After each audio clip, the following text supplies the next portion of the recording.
Welcome to Whisperwood Stories. Our story today is from MWM919. Let's begin.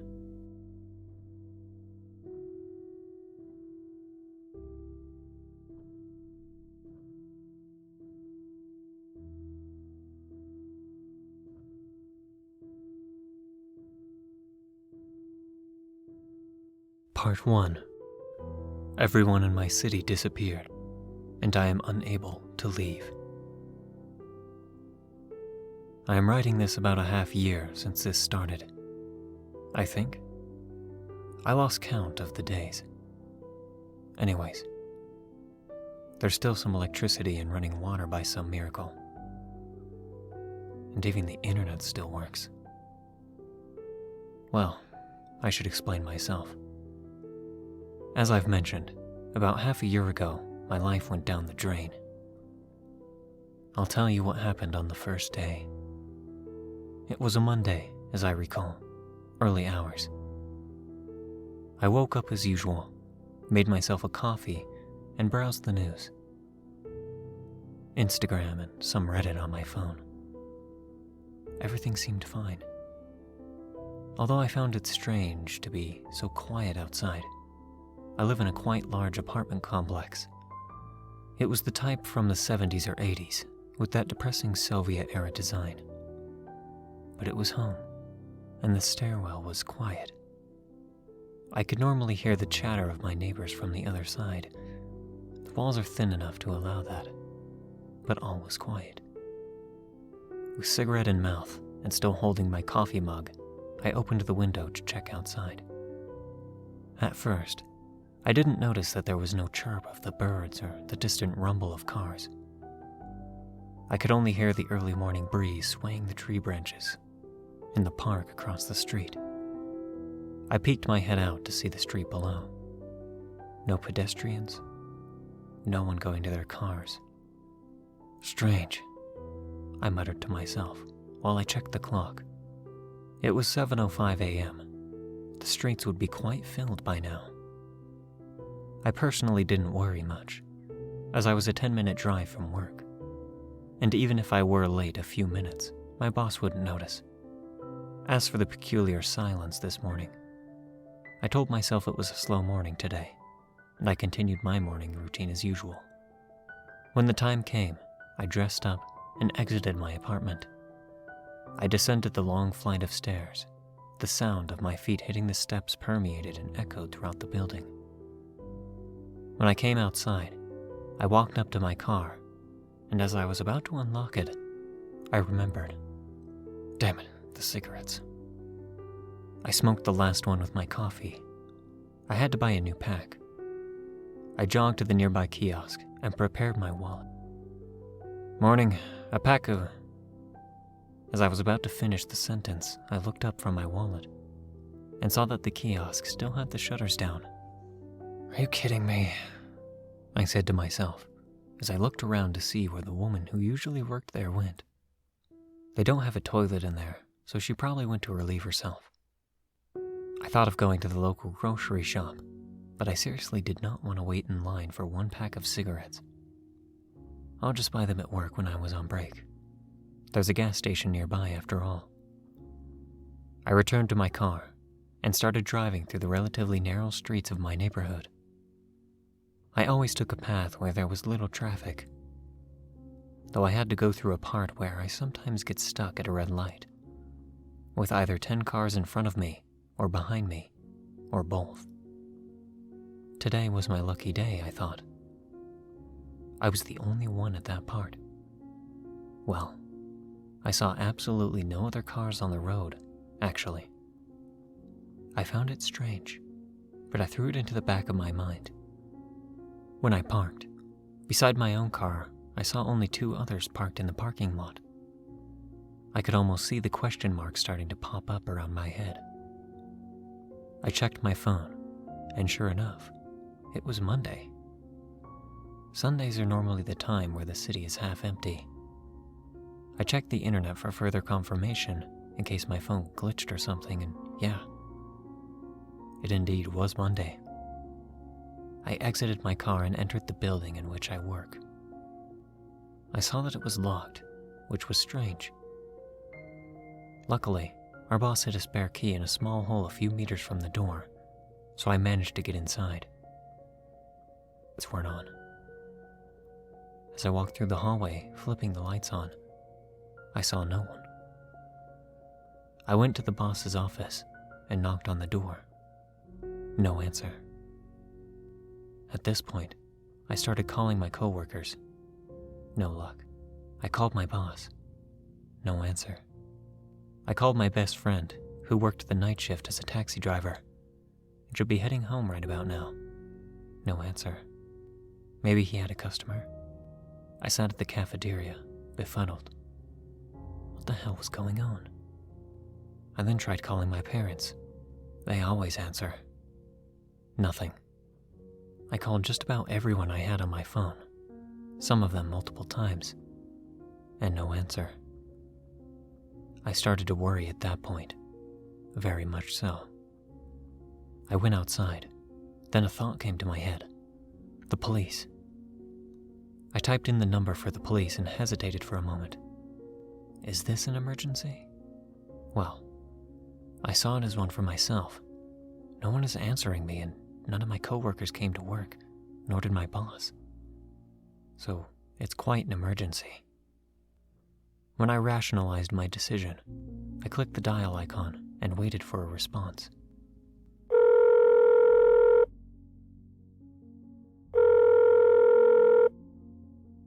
There are no free dispatchers to answer your call at this moment. We will connect you to a dispatcher as soon as possible. My confusion turned into fear. No way. I'll just wait for a minute. The minute turned into minutes soon after. And then after a full 20 minutes of the same automated voice repeating the same message, I canceled the call. I couldn't stand this anymore. I went to the bathroom and splashed my face with cold water, looked into the mirror and started slapping myself.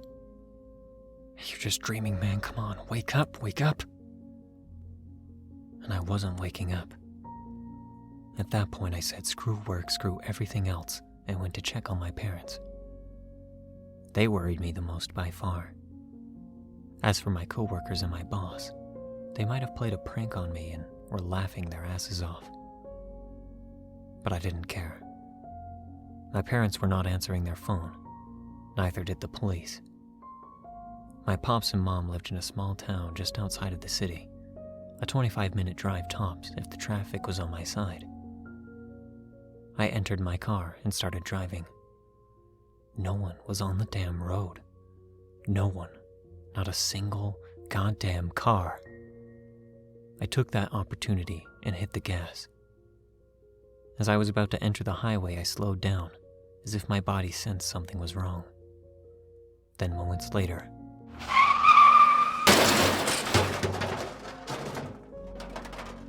I hit something.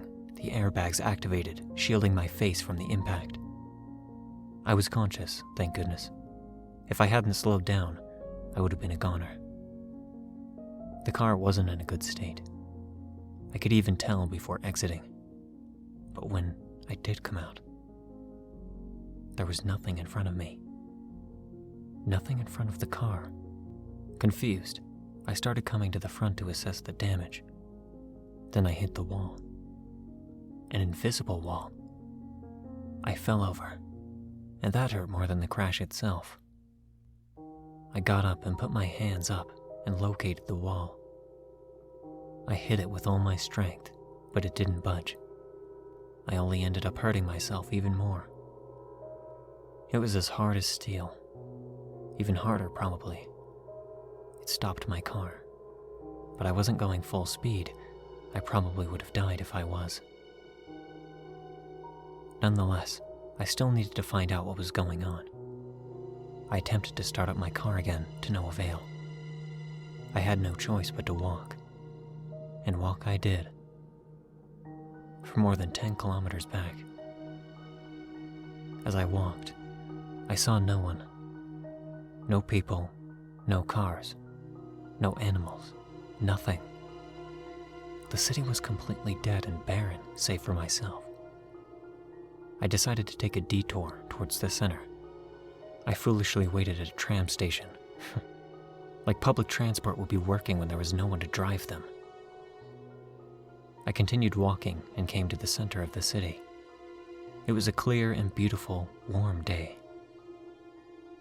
The center should have been filled with activity, especially at noon.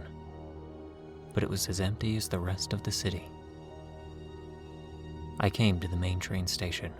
Across from it was a statue of a king that ruled our country long ago.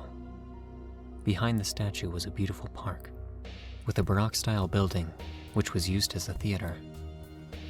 I wanted to sit down somewhere and rest, try to think of any explanation for what was going on. But I lacked one thing: nicotine. I couldn't buy them. I was hesitant to rob any of the kiosks. Knowing my luck, the entire city would spring to life the moment that I take a pack that I hadn't paid for. Even so, it would be hard to rob a kiosk when the shutters are still down. I thought of any place where I could grab a pack. Then I remembered the coffee shop where they sell them. I basically jogged to that place. It was locked, of course, but the door was made out of glass.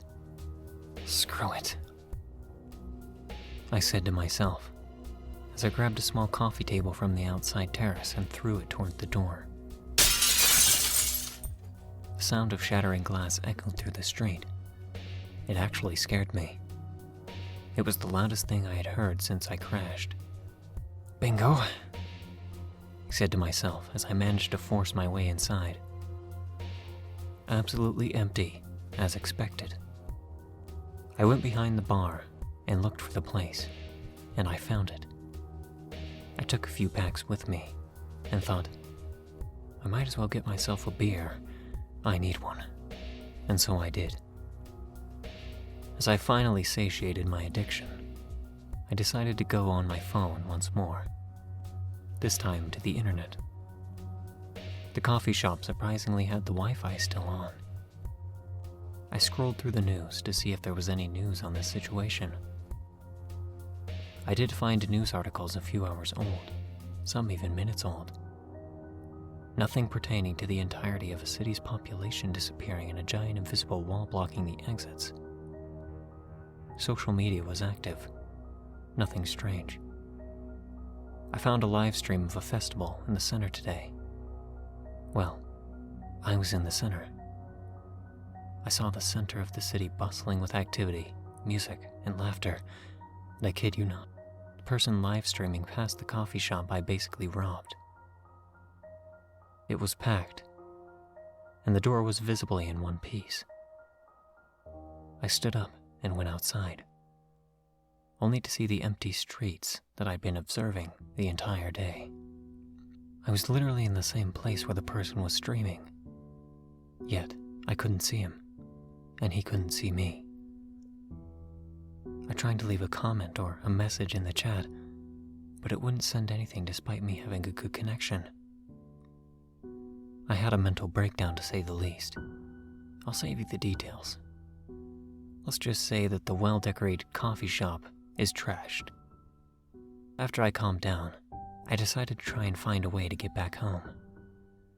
There was no public transport, and I had no car. I wasn't planning on walking back home. So I tried my luck breaking into a car. That went as well as you'd expect. Breaking a window and opening the door is one thing, but the problem is that I don't have any experience hot wiring, and my ears were bleeding from the alarm. I wised up and searched for a tutorial on YouTube. Thank God that I had internet. And there were tutorials on how to hotwire. The second attempt was successful. When I came home, I knocked on my neighbors' doors. I didn't expect much, but it somehow made it easier to accept my new situation. In a way, I had to confirm to my brain that we were all alone. I got into my apartment and locked the door as a reflex. I knew I didn't have to, but it didn't hurt. I felt a bit safer that way. I went to the bedroom and crashed onto my bed. I was exhausted from today. I had to rest, and I swiftly fell asleep. Then I was woken up by something unexpected. A knock on my door. At first, I was startled. I thought maybe all of this was a dream, but then I saw the bruises I had on my hands from the crash, and the fact that I was fully dressed. Despite that, I rushed to the door, but as I was about to put the key in, I stopped.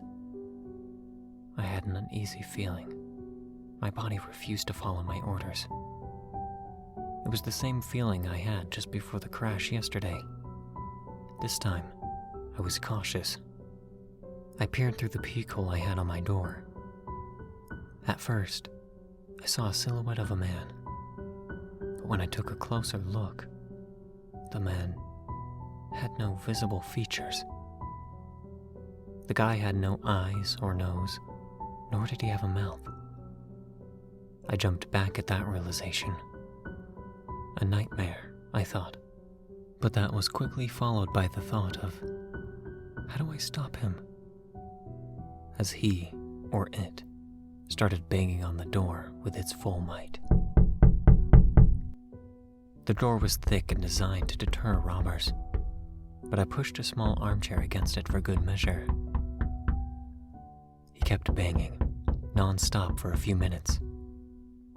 I had taken a kitchen knife and was hiding behind a corner if he were to break in.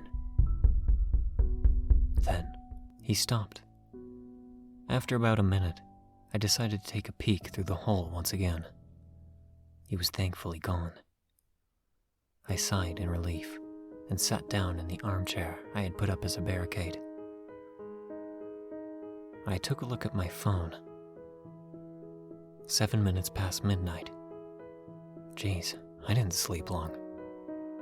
I tried to think of who or what that man was for a few minutes.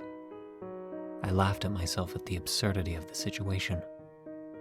After some calming down, I remembered that I hadn't closed the window when I left for work. I got up to close it, but as I took a look outside, I saw the figures in dozens, if not hundreds, being slightly illuminated by the lamps in the park across the street. I stared wide-eyed as I saw some of them being as tall as the trees. Some had a resemblance to dogs, being on 4 feet with paws. They had human skin and a vaguely human face, small black eyes, and sadistic smiles plastered on their faces. Some were small, some were massive. I can't describe to you the variety of freaks that I saw. Among them, I saw the same faceless man dressed in a business suit and a hat. He was on the street, looking at me. We stared at each other for a few moments. Then he tipped his hat and turned around.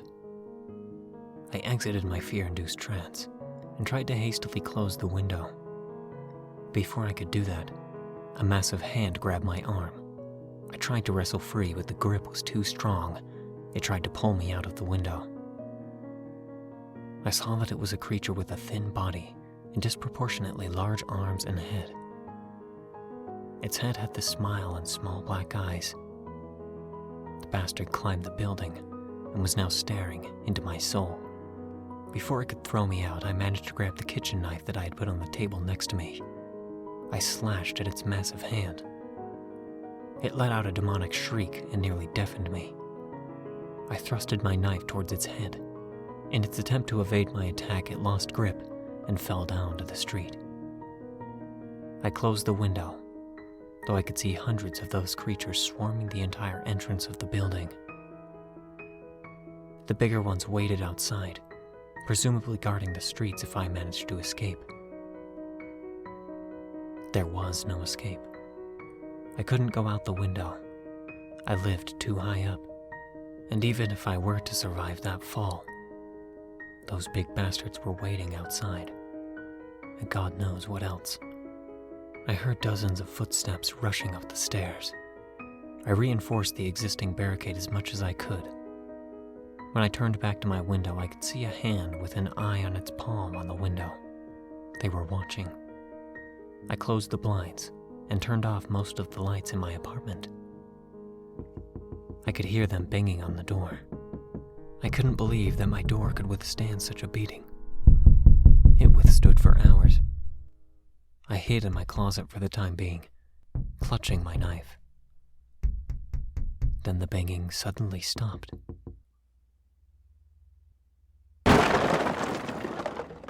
Though I heard a huge crash come from the hallway. I could hear multiple footsteps coming towards the room I was in. I peeked through the closet, and I could see the long shadows approaching my room. I didn't know if it was a good or bad thing that I had the lights on in the kitchen. I wouldn't have seen their shadows otherwise. As I prepared to fight for my life, the sun peeked through the blinds. I could hear the creatures hurriedly getting out of my apartment. Even though it was safe, I didn't exit the closet for more than an hour. After I did, I inspected the damage. The door was completely and utterly demolished. Whatever delivered the final blow had catapulted it off its hinges to the end of the hallway. The armchair was in bits and pieces, as well as the other things that I put to hold the door. After calming down a bit more, I brainstormed the situation. I remembered that the faceless abomination started knocking around midnight. It seemed safe to suspect that those things came out only at night. And from what I briefly saw, they aren't mindless drones. They're organized and intelligent. Well, some of them at least. I couldn't stay at home anymore. I made myself a strong coffee and drank it quickly. I took a bag and filled it with everything that was necessary, food primarily, but also some tools I managed to find. A crowbar I had would come in handy. I filled the trunk of the car I stole yesterday and made my way around the city. I scavenged for supplies, as well as scouted for some better place to stay the night. I managed to break into some places and get some useful things. I also managed to break into a police station and found the key for the armory. Jackpot. I had some armor and some firepower, primarily 2 pistols and a semi-automatic rifle. I filled the bag I had with me with as much ammunition as I could. As per the armor, riot gear was the best option, I think. A sturdy helmet and Kevlar armor. After I filled the car to the brim with things, I scouted for a good place to stay and found it. A small, now abandoned shop with an attic and a basement. The surface of the building was flat enough and without any holes so the buggers couldn't climb in. The storefront was not entirely out of glass, but I had to board up most of it. At the attic, I had 2 windows that gave me a view of the entire street. Good thing was that the shop was the tallest building in the immediate vicinity, so none of those creatures could get the idea of climbing up. But I should worry about the tall ones. They could still reach the 2 windows. But I can't do everything. I didn't have the time. The building I barricaded was a good spot. The houses in the street were basically fused together like an apartment complex. Though not all of them. The shop was at the end of the street, and I had a clear view all the way to the end of it. There was no left or right from my perspective, only forwards, so I could funnel them in and have a clear shot. I prepared the semi-automatic rifle and waited for midnight. As the clock I put on the wall struck 12, it was a blink of the eye that the faceless man in the business attire appeared in the middle of the street. He looked up at me, and I aimed towards him. He tipped his head and disappeared with wind. Then the silent night was pierced by distant shrieks and screams. I turned off the safety on my rifle. Molong Labe, bastards.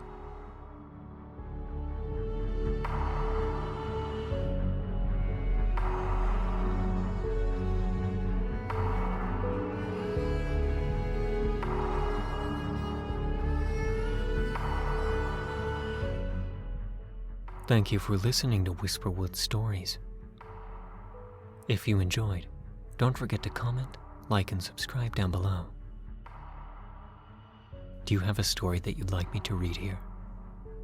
Consider commenting or sending it to whisperwoodsubmissions@gmail.com. The story in this video was read and slightly altered with the author's permission.